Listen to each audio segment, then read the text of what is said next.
भैया बहनों, वंदे मातरम। आज हम पाठ 8 शरीर में गति के अंतर्गत 2 संधियाँ और हमारे पाठ्यक्रम में है, उसके बारे में अध्ययन करेंगे। पहले हमने कंदुखल्लिका संधि और दुराग्र संधि इसके बारे में अध्ययन किया था। अब हमारा आज का प्रकरण है हिंज संधि एवं अचल संधि। हिंज संधि को कब्जा संधि भी बोलते हैं। जो हमारे दरवाजे हैं, उन दरवाज़ों पर जो किवाड़ होते हैं, उन किवाड़ों में 2 या 3 कब्जे लगे रहते हैं, जिसके द्वारा वो एक और अंदर या बाहर खुल सकते हैं। उसी प्रकार हमारा जो कोनी वाला भाग है वो ऊपर की ओर हमारा हाथ मुड़ सकता है, नीचे की ओर नीचे नहीं जा सकता है, एक और ही मुड़ता है। इसमें कोनी में कौन सी संधि हुई? हिंज कब्जा संधि। हमारे घुटने के अंदर जो है तो हम देखते हैं कि घुटना पीछे की ओर हमारा नीचे वाला पैर चला जाता है और ऊपर की ओर नहीं आ सकता है, वो भी एक और ही मुड़ता है। तो घुटने में भी हमारे हिंज या कब्जा संधि है। संधि का मतलब जोड़। इसके बारे में, दोनों के बारे में आज हम अध्ययन करेंगे। पेज नंबर 69 निकालें आप और बाईं ओर चित्र 8.4 दिया हुआ है, उसके नीचे लिखा हुआ है हिंज संधि। उस हिंज संधि क्रियाकलाप 3 के ऊपर है, तो उसको अपन ध्यान से देखते हैं। वैसे इससे पहले वाले वीडियो में भी थोड़ा मैंने बताया था इसके बारे में, लेकिन दोबारा से बता देता हूँ। घर के किसी दरवाजे को बार बार खोलेंगे और बंद करेंगे। इसके कब्जों को ध्यानपूर्वक देखिए। यह दरवाजे को आगे और पीछे की ओर खुलने देता है, या तो आगे की ओर या पीछे की ओर। क्रियाकलाप 3 ये हिंज संधि को समझाने के लिए ही बताया गया है, ये वाला प्रयोग। आइए कब्जे की गति के प्रकार को देखें। एक मोटे कागज अथवा गत्ते का एक बेलन सिलेंडर बनाएंगे, जैसा कि चित्र 8.5 में दिखाया गया है। चित्र के अनुसार गत्ते अथवा कागज के बेलन के मध्य में यानी बीच में छेद करके एक छोटी पेंसिल लगाएंगे। गत्ते का एक और टुकड़ा लेकर उसको इस प्रकार मोड़ेंगे कि यह आधा बेलन बन जाए, जिस पर दूसरे बेलन को सरलता से घुमाया जा सके। आधे बेलन पर रखा पूर्ण बेलन कब्जे की भांति है। पेंसिल लगे बेलन को चलाने का प्रयास करेंगे। यह किस प्रकार गति करता है? यह गति आपके द्वारा बनाए गए कंदुखल्लिका संधि की गति से किस प्रकार भिन्न है? कंदुखल्लिका संधि में तो चारों ओर ही घूम सकता है, जो हाथ का हिस्सा है, भुजा का, बाजू का, लेकिन इसमें केवल एक ओर ही घूम सकता है।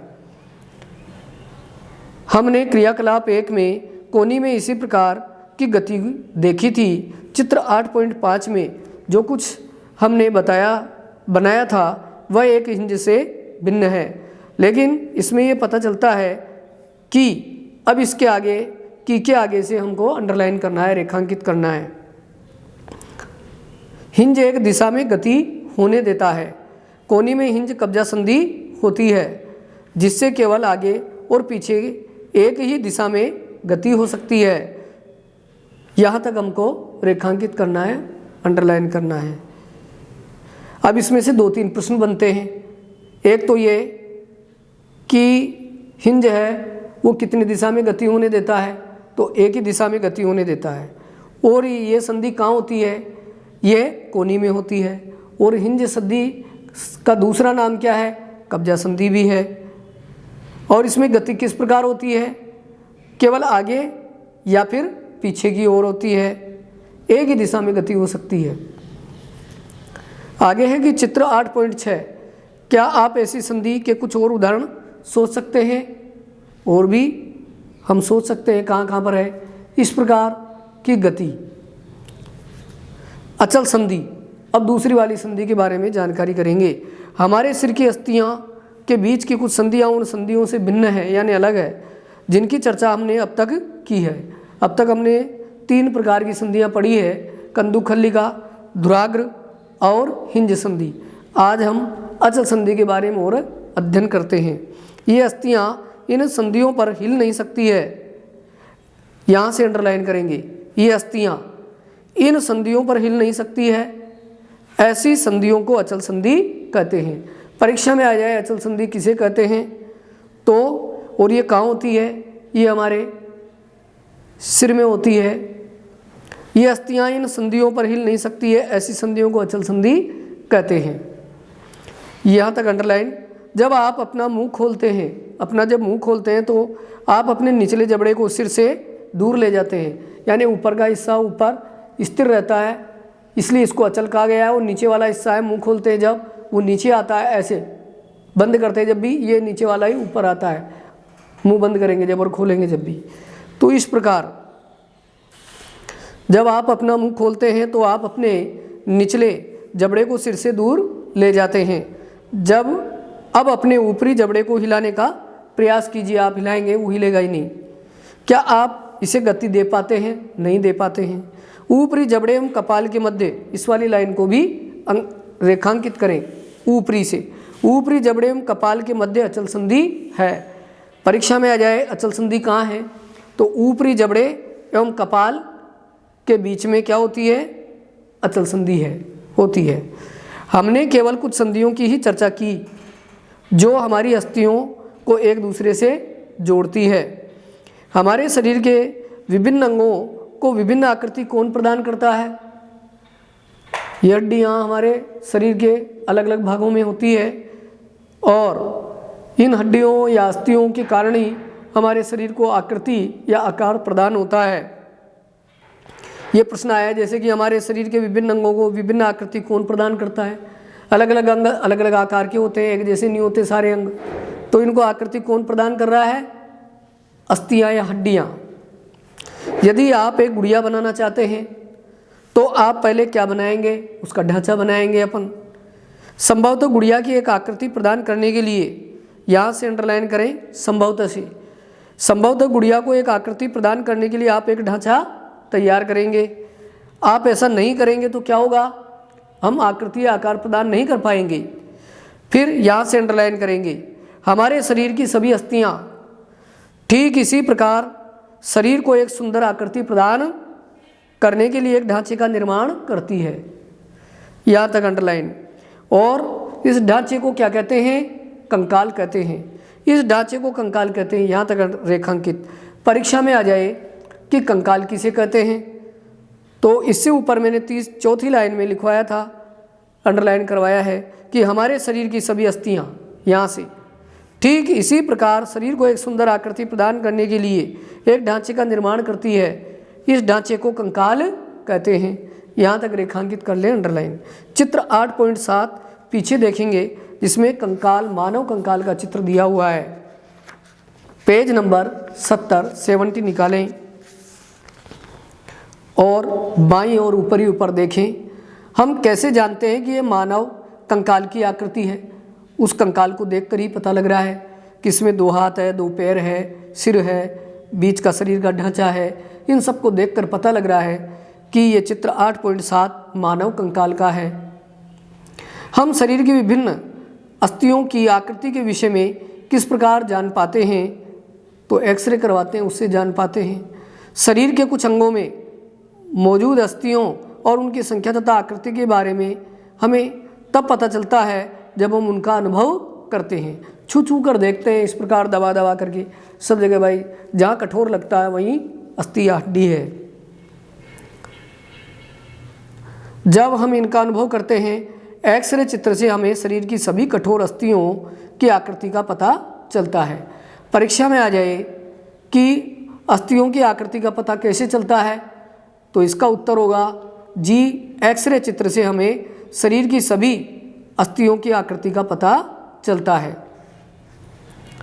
चित्र 8.7 मानव कंकाल, तो ये भी रेखांकित कर लें आप।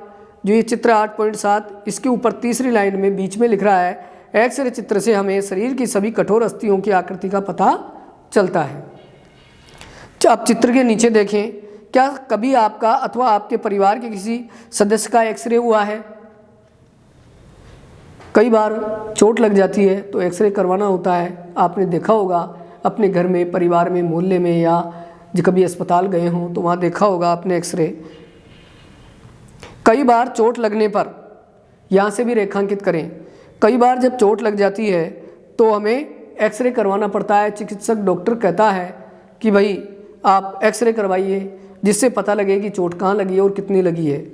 कई बार चोट लगने पर चिकित्सक यानी डॉक्टर एक्सरे करवाते हैं, जिससे उन्हें अस्थियों की हुई संभावित क्षति यानी जहाँ पर लग सकती है, जो नुकसान हुआ है, टूट फूट हुई है, क्षति का मतलब, के विषय में जानकारी प्राप्त होती है। यहाँ तक रेखांकित कर लें। इसके आगे भी रेखांकित करना है। एक्सरे चित्र से हमें शरीर की अस्थियों की आकृति का पता चलता है। ये ऊपर भी आया था चित्र के। अपने हाथ के अग्र यानी आगे के एवं ऊपरी भाग तथा पैर के निचले एवं ऊपरी भाग की अस्थियों का अनुभव कीजिए। छूकर देखेंगे हम। प्रत्येक अंग की अस्थियों की संख्या का पता लगाएं भाई, कितनी कितनी अस्थियां होगी। अपने घुटने और कोहनी की अस्थियों का ठीक इसी प्रकार अनुभव करें और एक्सरे चित्र से तुलना कर यानी उसको देख करके प्रत्येक भाग में अस्थियों की संख्या ज्ञात कीजिए। चित्र 8.8 आप देख रहे हैं। टखने एवं यानी अपने जो एड़ी है उसके ऊपर का हिस्सा एवं घुटने, दूसरा वाला चित्र वो घुटने की जोड़ का है। तो चित्र 8.8 लिखा हुआ है, दाईं ओर ऊपर देखें आप। टखने एवं घुटने की अस्थियों के एक्सरे चित्र, पहला वाला है टखने का और दूसरा वाला है घुटने के जोड़ का। अपनी अंगुलियों को मोड़िए। क्या आप उन्हें प्रत्येक संधि स्थल पर मोड़ सकते हैं? हाँ, मोड़ पाते हैं। आपकी मध्यमा यानी सबसे बड़ी अंगुली में कितनी अस्थियां हैं? आप देखेंगे वही 3 अस्थियां हैं, 3 हड्डियां हैं सभी अंगुलियों में। अपनी हथेली के पिछले भाग का स्पर्श करके अनुभव कीजिए, यानी उसको छू कर देखिए, ऊपर वाला ये जो हिस्सा है जिसको। अपनी हथेली के पिछले भाग का स्पर्श करके यानी छूकर अनुभव कीजिए, क्या इसमें अनेक अस्थियां हैं? हाँ, इसमें बहुत सारी हड्डियां हैं। चित्र 8.9 आप देख रहे हैं। अंगूठे और अंगुली की जो हथेली है, ये पूरा ये आगे का हिस्सा दिया हुआ है, इनकी हड्डियां दिखाई गई हैं। क्या इसमें अनेक अस्थियां हैं? हाँ, चित्र 8.9। क्या आपकी कलाई लचीली है? हाँ, ये मुड़ सकती है और दाएं बाएं भी घूम सकती है, अंदर बाहर। यह अनेक छोटी छोटी अस्थियों से बनी है। ये अंडरलाइन करें यहाँ से आप कि यह अनेक छोटी छोटी अस्थियों से बनी है। यह कौन? हमारी कलाई छोटी छोटी हड्डियों से बनी है और जिनको क्या कहते हैं? कार्पेल कहते हैं। परीक्षा में आ जाता है कार्पेल किसे कहते हैं, तो उसका उत्तर है ये कि हमारी जो कलाई है वो अनेक हड्डियों से बनी हुई है, छोटी छोटी हड्डियों से, इसको कार्पेल कहते हैं। यह अनेक छोटी छोटी अस्थियों से बनी है जिन्हें कार्पेल कहते हैं।